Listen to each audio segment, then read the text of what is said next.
Welcome to the 5-Star Retirement Show with Patrick Mueller, best-selling co-author of Dare to Succeed and president of Bella Advisors. Today, he'll be sharing his 5-star retirement formula, including lifetime income planning, investment planning, tax planning, healthcare planning, and legacy planning. Here's Chris Monroe and Patrick Mueller. Hello, ladies and gentlemen. Welcome into 5-Star Retirement. We're going to help you retire better, or if you're already in retirement, we're going to help you make the most of it. I'm your co-host, Chris Monroe, alongside Patrick Mueller, who has all the talent, all the brains, all the looks. He's the guy that's really going to answer the bulk of your questions here because he has got the experts with Bella Advisors. Howdy. How you doing? I'm great, man. How you been? You good, man? You're looking good yourself, man. You look like you could solve the world's problems you know, as well. I actually put on a collared shirt today, which for radio guys is a big deal. It is. You're shocking everyone. You're shocking everyone today. Well, glad to be back with you. Today we're going to talk about retirement 1 year in. A lot of times we talk about, of course, leading up to retirement and what we need to do to help people get there and actually pull the trigger and make that big decision. But a lot of questions today about once you're in retirement, are there things that you need to do to maximize tax breaks or to make sure that your income is steady and that kind of thing? So, of course, when somebody gets ready to retire, I mean, even when we're younger, we kind of envision that day, and then we get down to 15 years, 10 years, 5 years, and then there's a lot of buildup. What am I going to do? And maybe there's a lot of planning. Maybe there wasn't a lot of planning. So once people have gotten to that retirement point, and let's say it's a year after, talk about some adjustments that people might need to make, once they're in retirement. One thing, and this is, I just met with this client that had just retired about a year ago, and he was probably in his early 70s. And he really didn't have a plan for what he was going to do after he left this company. And you can just tell that, he looks like he's aged. I don't even know. I wouldn't tell him this to his face. That's not supposed to happen. That's not supposed to happen in retirement. But it looked like I was concerned. And really? I talked to his wife about it. And I was like, man, he just looked like he has aged so much since the last year because he's been used to keeping himself busy and keeping his mind active. And he doesn't really have any hobbies or anything to be doing. And so... but they have figured out a way to spend a whole lot of money. I'll tell you that they planned on spending about $80,000, and they spent about $140,000 in their first year in retirement. So that idle time can equal more money out of your pocket, which can change things. So we had some really good things to be talking about. And I also see people that keep a super busy calendar. They wonder even how they worked. Once they're retired, and right. So it can be so different with different people. How old were they at that point? He's in his, I want to say he was 72. Okay. When he retired, and his wife is a few years younger than he is. Are you seeing that more now, a later retirement for a lot of people, or is that what's the trend? It's really all over the place. Really? I mean, I have some people that are trying to retire in their early 50s, and then which is I used to think wonderful. that I might do that one day too. That's not looking likely. Keep hope alive. Keep hope alive. Thanks to Chris. you, and I need more help. I need more help from Bella Advisors and 5-Star Retirement. So. We talk about being in retirement for a year, and I guess that is, determine what's working and what's not working. And obviously, if you've budgeted to spend $80,000 and you spend almost twice that, it's probably time to, look at something else. Yeah, I'm like, that's why we get, we only work with people who are retired or who are pretty close to retiring. And so we make it mandatory. We got to be getting together at least once every 12 months. Because of that reason. It can be like herding cats because they're all over the place. There's nothing keeping them here, so they're traveling across the world. They're visiting grandkids. They're doing what they should do in retirement, which is enjoy. Exactly. However, it's probably easy to take the eye off the ball. I'm retired now. I don't have to really think about this stuff. Yeah. So then we got to tune in. We had 140,000 going out the door versus 80, and we got to figure out. Okay, we got to get serious here. Make sure that.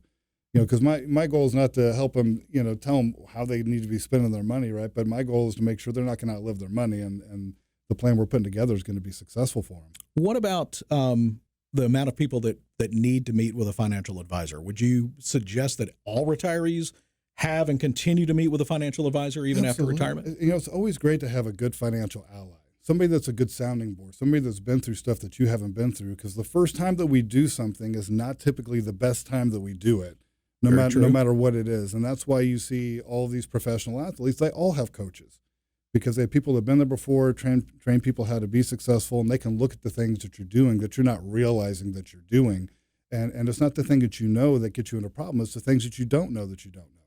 And those are the things that can hurt you. So that's why it's important to have somebody to kind of help guide you through that process of thinking through all the things that you need to be thinking about. And that's why we call the system that we use in the show, that's why we call it the 5-star retirement plan, because we got to make sure that we got a star for each one of the different areas of retirement planning that people need to be concerned about. And maybe this hits a chord with you, strikes a chord with you, and you want to talk to Patrick and learn more about how you can maximize your retirement. Give Patrick a call at 770-545-8881 or bellaadvisors.com. And you're in Roswell, right? We're in Roswell. Okay. Yeah. So right up the 400 corridor there, and pretty easy to get to for anybody. Yeah, super easy, super cozy.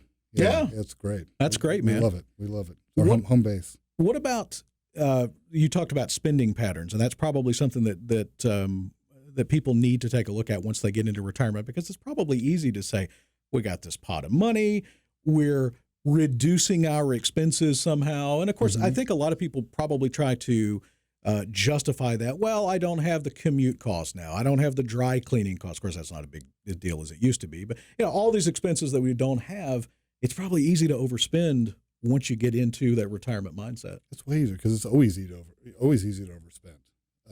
But when you're retired and every day is basically a Saturday, it's a free day, it can equal more money coming out of your pocket. Oh man, that sounds nice. And people, and people don't tend to realize that, but they tend to spend more money in retirement than they did before. But I mean, there are certain milestones where it can reduce expenses, and it's kind of a trade-off. Like if paying off the mortgage, hey, we paid off the mortgage, and maybe that money we're saving there is going to be going towards travel or going towards other things. But to think that you're going to spend less money in retirement, that's not usually what I see. It's usually completely the opposite.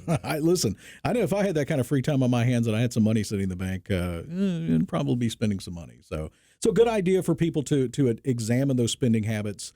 Probably, I would say once a year, maybe at least with a financial advisor. At least once every 12 months. You got to be tuning into it, but you can do it more frequently than that, once every quarter or semi-annually. But you definitely got to be tuning into it. So to make sure that whoever you're working with, that you didn't go and decide to buy, $100,000 RV or, like the couple I was just talking about. That never happens, I'm sure, right? They spent twice as much money as they anticipated in spending. So you got to tune in just to make sure that plan's not going to fail. That you're going to be on the right course. And then correcting mistakes in retirement and identifying and correcting those mistakes on a timely basis, because as you said, you start, multiplying this over, years, you start draining a nest egg in a hurry, and then what do you do? Yeah, you got to be able to readjust. You got to be able to switch gears, and especially with what's going on right now in the markets, and when you're investing, a lot of times people have way too much money that's tied to the stock market, where here we are in the longest bull run in stock market history, and all-time highs in history, and people are thinking like, well, you put your money in the stock market and it just goes up. But they thought that in the 20s too. It's a good philosophy until it doesn't. That's not the case anymore. Yeah, it's a little bit scary. I mean, it's great to see the stock market where it's at, but you also know that anybody that's been around for any number of years knows that it can go back the other way. Yeah. What about Social Security and the strategy? And of course, most people need to formulate the strategy before you start taking Social Security. Whenever you decide to start taking it, whether it's early or at your full retirement age, is there anything after you've done that people can do? Is that something you need to re-examine once you're in retirement? As far as when you've taken your Social Security, and you can make changes on that? Yeah, to make any sort of changes to that. So typically, this just happened where somebody took out their Social Security early at age 62. So you can take it out early at 62. Your full retirement age, depending on when you were born, is somewhere between the age of 66 and 67. And then you can defer it up until age 70 and get them, and you can maximize your Social Security benefits that way. But once they've done that, if they've already started, there's nothing else you can do. Locked in. So you can stop it and you can repay the money back to Social Security because here's a problem. That's not sounding because if you take it early, and a lot of people don't realize this, there was this lady came out to one of our educational events at Georgia State, and she goes, I just took out my Social Security, and she didn't realize that if she makes more than $17,000 a year, that she's penalized on her Social Security benefits for every dollar over that she makes. And so they start reducing your Social Security benefits on how much you're going to get. So she was able to catch it early enough and then repay the money back to Social Security, and that way she could delay it until full retirement age. But once you reach full retirement age, you can make $1 million a year, and they don't care. It's if you take it prematurely, then they start penalizing you.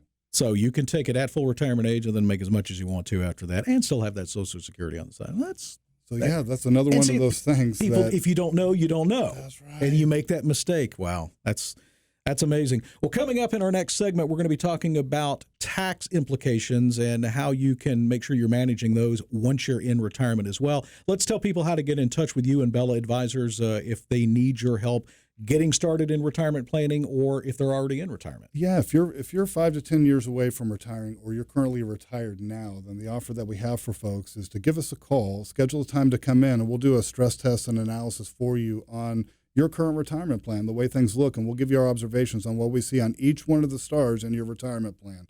So do you have a 1-star retirement plan, a 2-star retirement plan? I don't know. We'll figure that out, but there's no cost or obligation to this. Just give us a call here at 770-545-8881. Again, that's 770-545-8881, and we'll sit down and we'll take a look at your current situation, and we'll do an analysis and stress test for you to see where you're at and the path that you're on. But just give us a call, 770-545-8881. And coming up in the next segment, as well as managing tax implications, let's revisit those 5 stars, because I think that's important too for people to understand your philosophy and what you do. Absolutely. All right, Patrick, we'll be back in just a couple of minutes. This is 5-Star Retirement.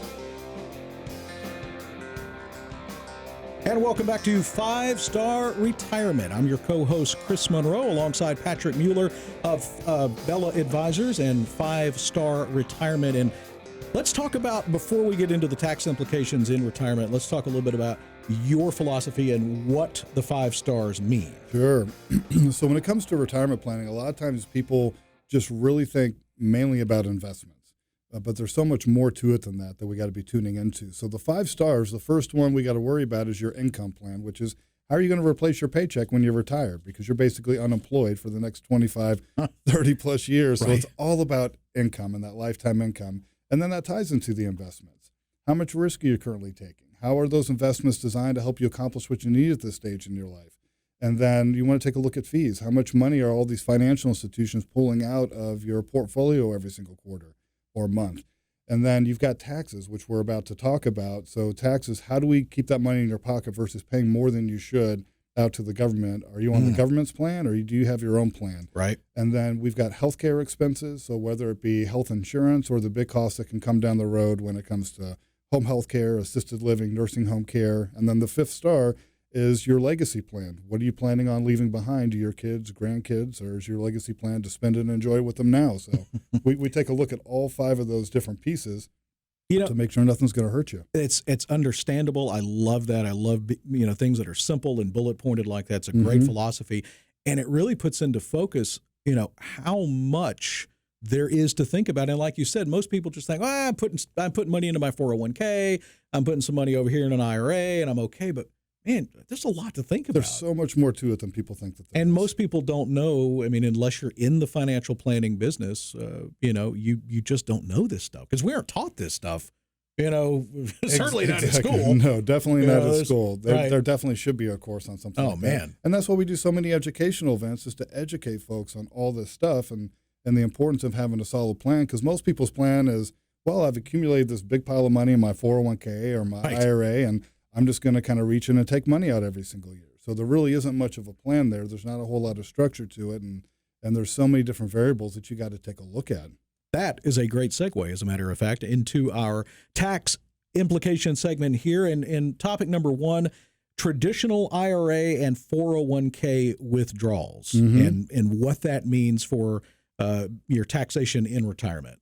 Well, a lot of people don't realize that when they're putting money into those IRAs and 401ks, they think they're saving money in taxes by doing that. But you're really not saving any money in taxes by doing that. you're only deferring having to pay the dreaded D income word. taxes into the future. So that's why the government says, hey, at age 70 and a half, you've been deferring having to pay your income taxes too long, and you got to start. They start forcing you to take it out in what's called required minimum distributions. But when those things start coming out, it adds on, and you're taxed on it like ordinary income. So you've got your Social Security, maybe you got a pension, but then every dollar you're taking out of your 401k or your IRA is increasing your income level, and it can push you up into a higher tax bracket. So let me give you a quick example of something like that. When it comes to your Social Security benefits, you're not taxed on your Social Security benefits until you reach a certain amount of income. But then once you're over that certain amount of income, they start taxing your Social Security benefits. So if you're over, I want to say it's $34,000 as a couple, or you're taxed on 50% of your Social Security benefits as income now. And then when you're over $44,000, you're taxed on 85% of your Social Security benefits, where they count that as income. And not only do they count that as income, but then they tax you on it at your marginal tax rate. So your last dollar spent. So you're taking that money out of your 401k and your IRA, and if that pushed you up, say from a 12% tax bracket up to a 22% tax bracket, now your whole Social Security is taxed at 22% and not at the 12% like everything else was taxed at.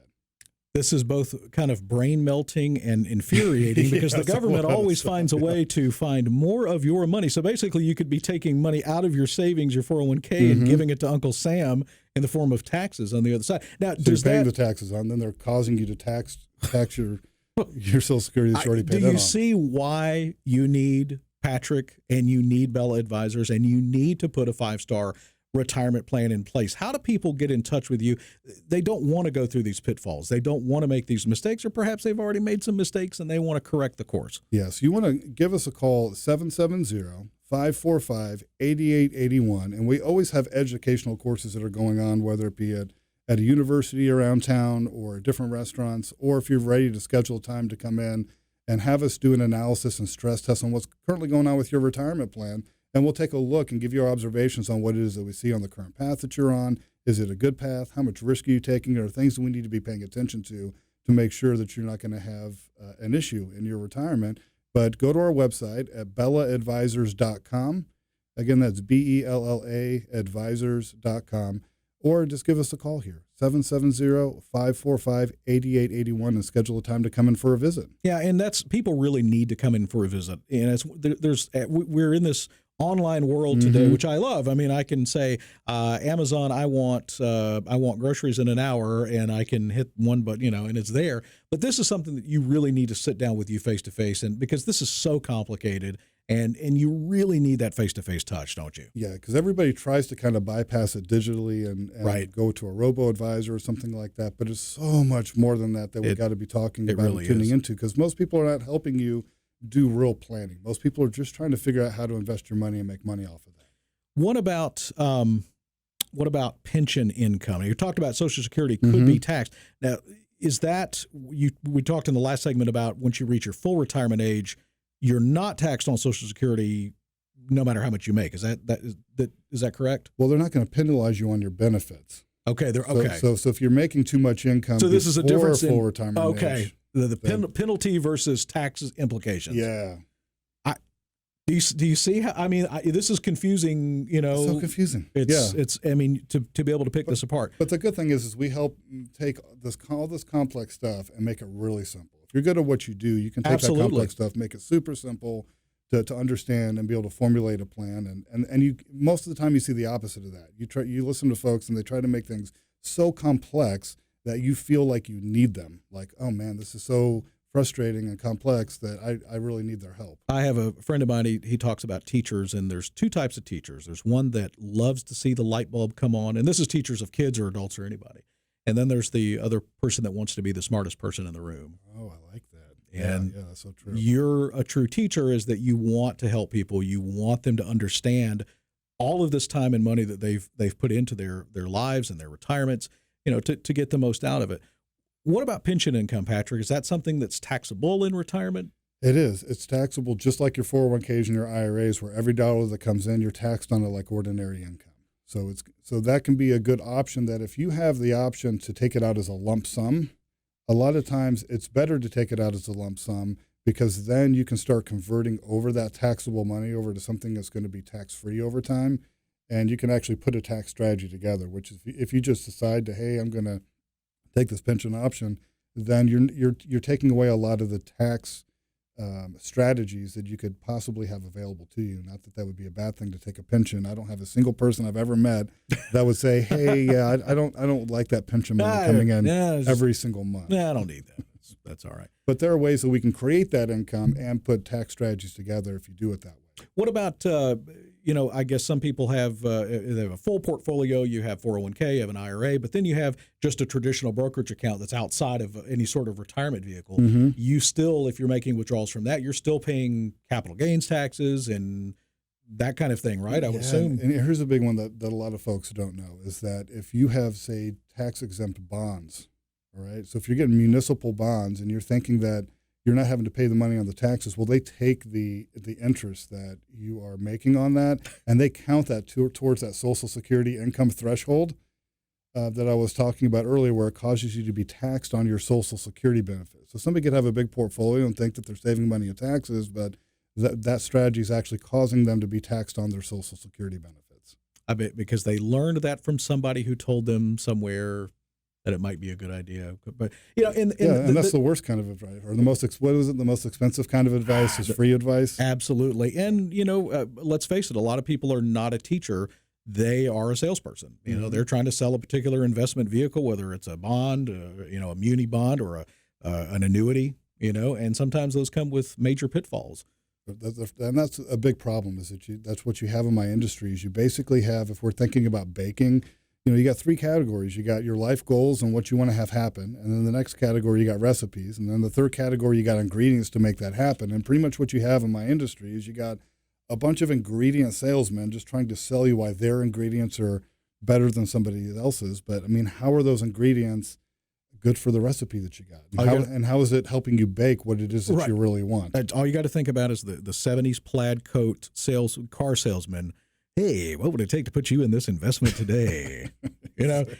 And literally you want somebody who's going to take the time to teach you and to guide you and not just be out to try to maximize their profit on you. And, and that's why I love what you're doing. I love the 5-star approach. How can people get in touch with you, Patrick, if they want to, get in and get an appointment with you? Yeah. If you're within 5 to 10 years from retiring or you're already retired, then the offer that we have for folks today is to give us a call, schedule a time to come in, and we'll sit down and we'll do a stress test and analysis for you and see what your retirement looks like. And is it a 5-star retirement plan or do you got a 1-star retirement plan? So we'll figure that out and we'll give you our observations on what it is that we see on the current path that you're on. And then there's going to be problems, and these would be problems that we would be fixing if we were you. This is absolutely free of charge. We don't charge anything for this. We think that everybody should understand where they're at in the current path that they're on, whether we feel like we're a good fit to work with each other or not. But you can give us a call here at 770-545-8881. Again, that is 770-545-8881. Schedule a time to come in for a visit, and we'll sit down and we'll discuss your personal situation and give you clarity on where you're currently at. But you got to take the action. Call us.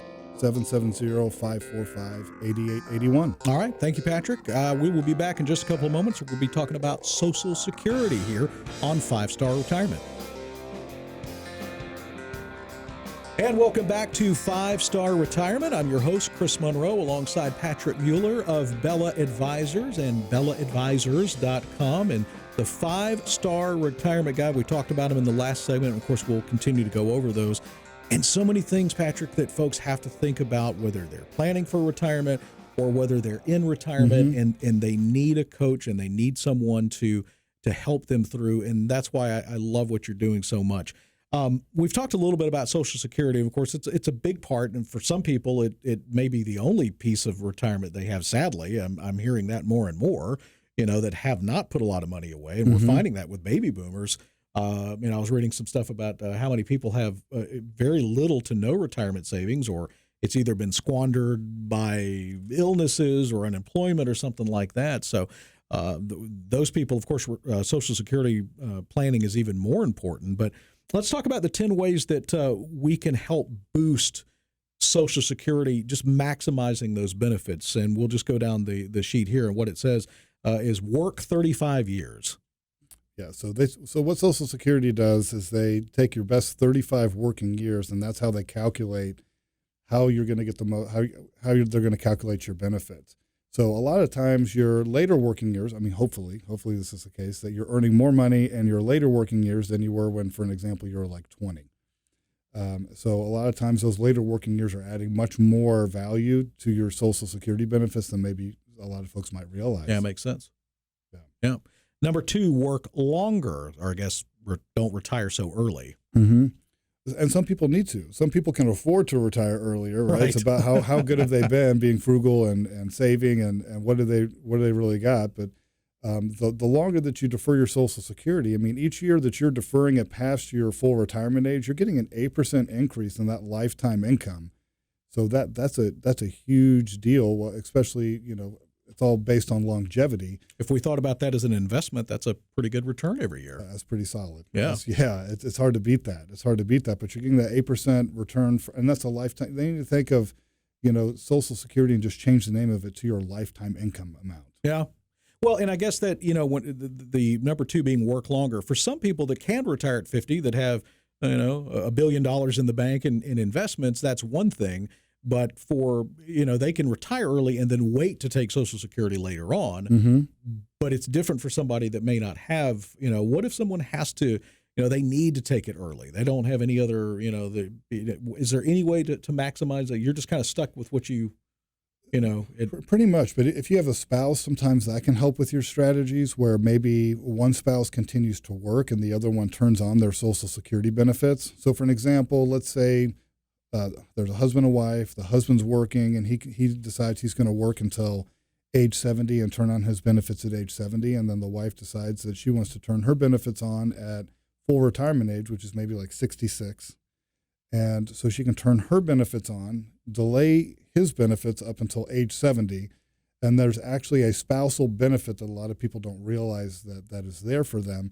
But he could turn on his benefits at age 70 and maybe half of his benefits she could file on, and she could actually get a higher amount at age 70 by turning on the spousal benefits because he's filing later. And this is how good this guy is. Number 3 on my list was sign up for spousal benefits. That was honestly number 3 was the next thing. So I think you talked about that. But of course, if you're single mm-hmm. or if you're widowed, then. And this is the thing too, where there was a widow who came in last week and she didn't realize that she could be receiving widow benefits on her husband's Social Security benefits early. So she could start it early and then delay her benefits much later. So the strategy that we put together for her is she started her benefits. She was actually able to start them at age 60. She's like 58 or 59 now, and she's able to turn on those spousal benefits at age 60, and she can file on his benefits, and she can delay hers up until age 70 and then turn her full benefits on at age 70. So if you're a widow, a lot of times maybe somebody has been divorced, and if you were married over 10 years, then you're entitled to half of your ex's Social Security benefits. So that can be a thing too, where maybe sometimes people don't realize that they have those options for them, but you really do. So you got those spousal benefits where maybe one spouse was working and one spouse was not working, and you don't realize that you're entitled to half of your spouse's benefits. And I think that speaks, Patrick, to the fact that if people stay in the dark about this could cause them financial stress and hardship. Big time. Well, especially in those situations where one spouse is, unless you're going out like Romeo and Juliet, one spouse is predeceasing the other. Right. And the ladies tend to outlive us men. And that's a big deal is what's going to be left for the spouse if one spouse predeceases the other, and what's going to happen with that loss of income, and then how do you replace that? So these are the things that we try to get people thinking about because it's not fun stuff to think about. It's not, but it's one of those things that if you don't think about it, it is inevitable, and it's something to think about. Number 4 was receive spousal benefits while working, and I guess you touched a little bit on that. Mm-hmm. And again, you can, so one of these strategies got changed a couple of years ago where one spouse could file and suspend and keep working, and then the other spouse could claim half of their benefits, and unfortunately they took away that strategy a couple of years ago. But it doesn't stop, maybe one spouse from filing on their personal Social Security benefits and then being able to take a spousal benefit later on down the road. Number 5, receive a dependent benefit. I don't know what that means. If you retire but have dependents under age 19, they're entitled up to 50% of your benefit. Yep, exactly. So if that is the case, and then you have small children, then you can start receiving 50% of those benefits early to help support the kid while they're still in school until they reach a certain age. So that's a great benefit that a lot of people don't realize it's there. That's another one that was probably most people don't know that's there. So number 6, monitor earnings and don't exceed what's allowed each year in that Social Security. End up having to pay a portion of future benefits withheld until you reach full retirement. And we talked about that in segment 1. That's right. So if you take your benefits early before, most people's retirement age, depending on when they were born, are between age 66 and 67. So it could be like 66 and 3 months or 4 months, whatever your full retirement age is. But each year, not only are you taking it before then, are you getting an 8% decrease in your lifetime income amount, but if you take it early, they cap you off on how much you can earn if you're still working. So if you're still working and you make over $17,000 a year, they start penalizing you on those future benefits. So that's a big thing. When people think they want to be taking Social Security early, they're going to start a new business or do a side project or whatever they're going to do, and they don't realize they're going to get penalized and all that stuff. The government always gets their money, don't they? They do. Avoid a tax bracket bump, which I guess can happen pretty easily for some people. You can easily get bumped up into a higher tax bracket. A lot of people think that they're going to be, and kind of why we sold on putting money into IRAs and 401ks and those types of programs is that, well, defer paying your taxes now and you'll be in a lower tax bracket when you retire. And that was kind of the whole story, but that is just, unfortunately, that's just not the case. It just doesn't happen that way. Because if somebody's got a big IRA or 401k and you're taking your money out of that, then that alone can be causing you to be bumped up into a higher tax bracket and to be paying taxes on your Social Security benefits. And it kind of causes this chain reaction of different taxes that you got to start paying. Apply for survivor benefits is number 8. So you talked a little bit about that. So we just talked about that, that if one spouse predeceases the other, then the other one's got those survivor benefits. So you can start filing on their Social Security benefits. So if you're a widow, there's benefits you're entitled to as a survivor. So you just gotta meet with somebody that understands the stuff, because we're talking about all this different stuff and all these different strategies. And for a couple between the ages of 62 and 70, there's over 590 plus ways that you can file for Social Security benefits. I mean, leave it to the government to make things so incredibly complicated, and then they can't give you advice on what the best strategy is for you to take when you go into the office and sit down with them. So it's good that there are folks like myself that's out there that will help people figure all this stuff out to figure out what the best strategy is going to be. I'm looking at this mental picture right now, and it's kind of like trying to walk across a field that has landmines buried in it everywhere, and trap doors, and those nets like in the cartoons that go, they scoop you up. That's right. I mean, literally, this is what Patrick does, is he helps you avoid all of that. I mean, there's so many ways you can do things the wrong way and cost yourself a lot. I mean, you work every day. A lot of people work 60, 70 hours a week to put this money away for your family. You don't want to give it away to the government. Exactly. You've already given away enough of your money to the government. That's why you got to be working with somebody that just specializes in working with folks that are retired, because the rules are just so much different than when you're accumulating for your retirement and you're putting your money away. It's so much different when you're taking your money out. It's just kind of like when it's going the other way. It's like, Mount Everest. Most people don't die on the way to the top of the mountain. Most people, unfortunately, they die on the way down for a bunch of other different reasons. And it's kind of the same thing as far as an analogy. I mean, you want to have a good financial Sherpa that's like, okay, here's how you get back down. Here's not only how you get up the mountain, how you get back down, but more importantly, here's how you get down the mountain safely. Well, how do people get in touch with you, Patrick, and get set up with you an appointment so that they can not get into these landmines? It's so easy. You just got to pick up the phone and give us a call and schedule a time to come in. Give us a call at 770-545-8881. Again, that is 770-545-8881. Give us a call and come in and schedule time, and we'll do your free stress test and analysis for you to help give you an understanding of where you're at in your 5-star retirement and how many stars do you currently have in your retirement plan, and we'll help you figure that stuff out.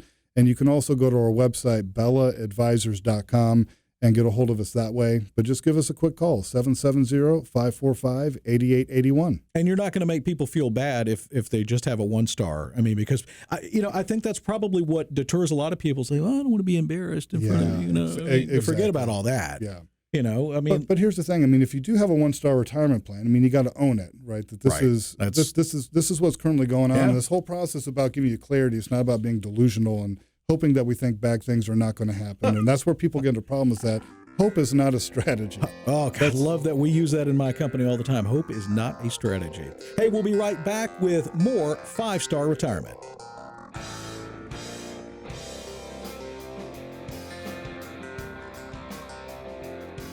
And welcome back to 5-Star Retirement. Chris Monroe alongside Patrick Mueller talking about retirement today and the 5 stars and the pitfalls. And we've covered a lot of ground in this show. But by the way, I owe you 2 of the Social Security. We got to 8, but I want to make sure we said 10. Yeah. So the other 2 were check for mistakes on your Social Security statement. Don't just assume it's right.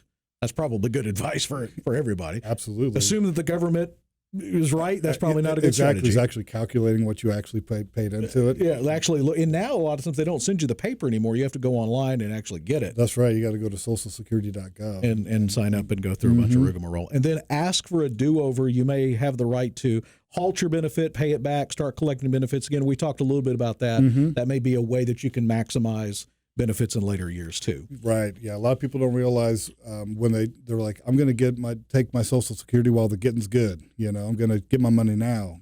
Kind of philosophy, which I can. There's some reasoning behind that for sure, but you could be leaving a whole lot of money on the table or being penalized on stuff if you're not clear about that. Man, the whole penalty thing, it just makes me want to get in, and I want to get in and like let you look at mine. I might still be at 1 star right now, but we're going to fix that. We're going to fix that. We're going to get it. We're going to get it right. Hey, let's get to some questions here. We always have some great questions from the audience and from our listeners, and we appreciate these. And we heard from John and Alpharetta. What is the 5-year waiting rule for Roth IRAs? So when you start a Roth IRA, there's a penalty if you take out your money within the first 5 years. They give you a 10% early withdrawal penalty when you start that up. So you got to make sure you're waiting at least 5 years, but once you're over 59 and a half, that's that other penalty point too. On traditional IRAs and 401ks, if you take your money out before 59 and a half, they give you a penalty too. Once you're after that, then you can take your money out. But so they're still going to tax you on it. But when you're in a Roth IRA, they've got that 5-year rule. Only the government could come up with something like 59 and a half. I mean, Ford had the 64 and a half Mustang, but now we have 59 and a half and 67 and 3/4 and.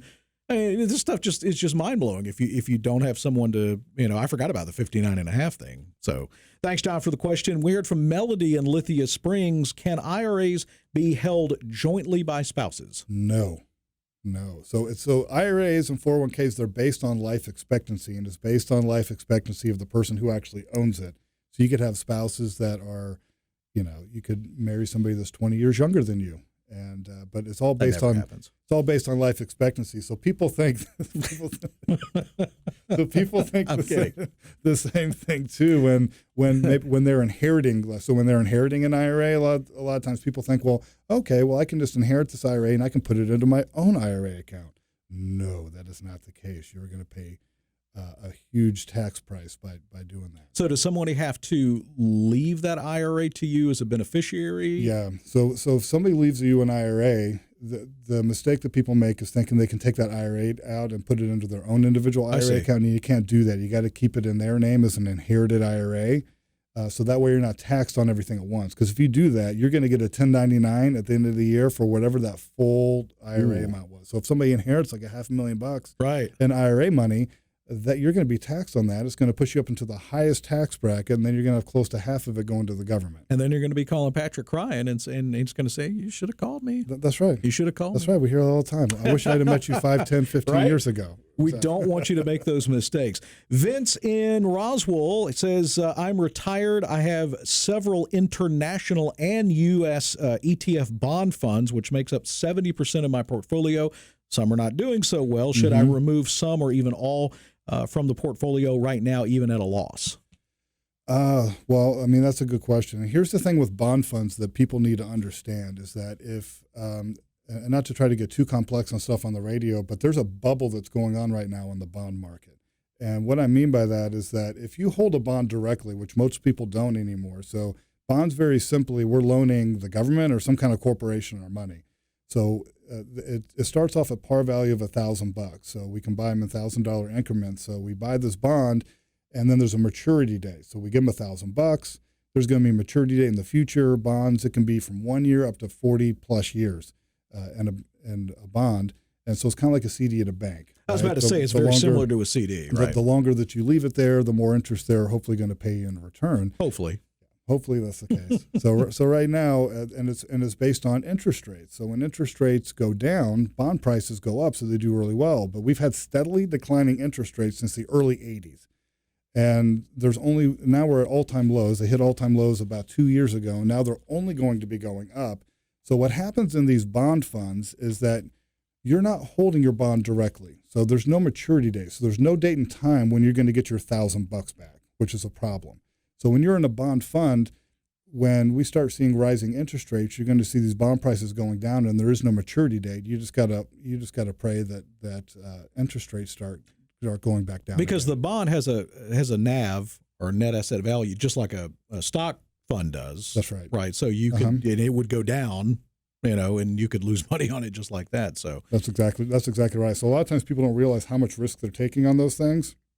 But it's not like the safety piece that people think that it is, or that is portrayed to be in their portfolio. Well, and I think that's one of those things that just have carried over for years, because I remember that was always the safe investment. Mm-hmm. If you want to be more aggressive, you invest in stocks. If you want to be more conservative, you invest in bonds. But you can lose money in bonds too. People don't know that. That's right. You can totally lose money in bonds, and you got to understand it's just a different type of risk. And, right. And so it was good up until a couple of years ago, right? But moving forward, we've been looking for bond alternatives because they're not projected to be that great over the next decade. I think my first passbook savings account when I was like 13 or something that co-signed with my parents for had like a 7% interest rate on it or something. I mean, that was a passbook savings account. How old are you, man? I'm old. This was like 1982 or something. But my parents were paying 18% on a mortgage. Right. On a mortgage. Right, exactly. So it's unbelievable. It's a different day and time. So so people think that too, right? When they're like, man, it was so much easier. I could just put my money in CDs and get 15% on the CD, and then wouldn't that be nice? You're good to go on today. It's like introducing money market at 1%, and that's huge today. So it's unbelievable the way times change. Lee in Lawrenceville says, I'm retiring from my job in June of 2020, so a little more than a year now. He has money in a 401k and an IRA totaling about $200,000, also a pension and Social Security benefits upcoming. Still have a house payment, some other debts. My income and debt are approximately the same.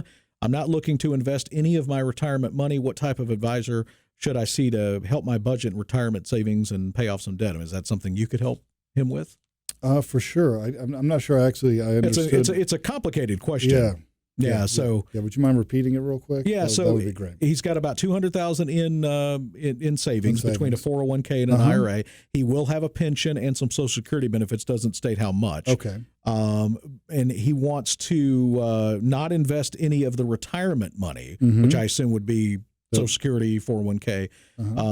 What should I do to? What type of advisor should I see to help budget the retirement savings and pay off some debt? It sounds like he wants to try to maintain the retirement savings and try to get rid of some of that debt load. Sure. Well, yeah, it's good to pay that debt down.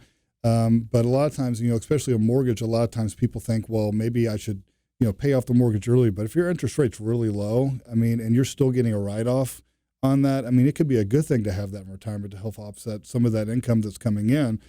But what I heard in there is that he's not wanting to invest his retirement savings, and that can be a problem, right? If you just got a bunch of unemployed money sitting there, and that tells me that this guy is really scared of losing his money. Right. So you just got to realize that there's stuff that's out there that's safe and protected from loss, where you can still get your money working for it. Give that money a job and get it working for you, because one of the big problems you're going to have when you're retiring is inflation, and making sure that your money is keeping its staying power over time. That's such a big deal. And that's why, Lee needs to call you and really go over this. And that's why it's so important, to sit down face to face with you. Got about 3 minutes left in this segment. Sure. Nelson in Loganville says he has 2 529 accounts in his name for each of his 2 grandchildren, wants to open another for a 3rd grandchild, and was wondering about the benefits of having the 3rd 529 open by the wife. So she is the owner and the 3rd grandson is the beneficiary. Is that beneficial for the wife's trust account assets? Yeah, it could be depending on their particular circumstances, because when you're setting up those accounts, the money that you're putting in there, you're getting a deduction off of your taxes, and you're not having to, it can be a good strategy as far as how much you're able to put away each year, and it's not, it could be deferring some income, right? You just got to make sure that those expenses are going to pay for, that those kids are going to use that for their college and tuition expenses. Oh, I'm sure it's always used for college tuition expenses. There's not one instance where it never has been, right? Right. I mean, exactly. I'm sure. Exactly. New car, vacation to Tahiti. Yeah. So, Patrick, let's tell folks as we wrap up the show, and it's been another great show with you. It's so much advice here and so much Covering that so we much. can't cover in just a 1-hour show. So how do people get a hold of you, set up an appointment, and come in and see you? Yeah, we always have educational events every single month, whether it's at a local university or whether we're maybe at a nice steakhouse and going over a lot of the stuff you need to be tuning into. You got my attention there. But go to our website and you can check out the events that we have coming up at bellaadvisors.com. And then if you're ready to schedule a time to come in for an Allison stress test, well, we're going to do this for you free of charge. And we're going to find out, what does your retirement plan look like? How many stars do you currently have in your retirement plan? And you should have all 5 of them covered. And we'll give you observations on what we see. Here's the current path you're on. Here's the things that you're doing that are good. Here's the stuff you want to be paying attention to, or things that we would be fixing if we were you.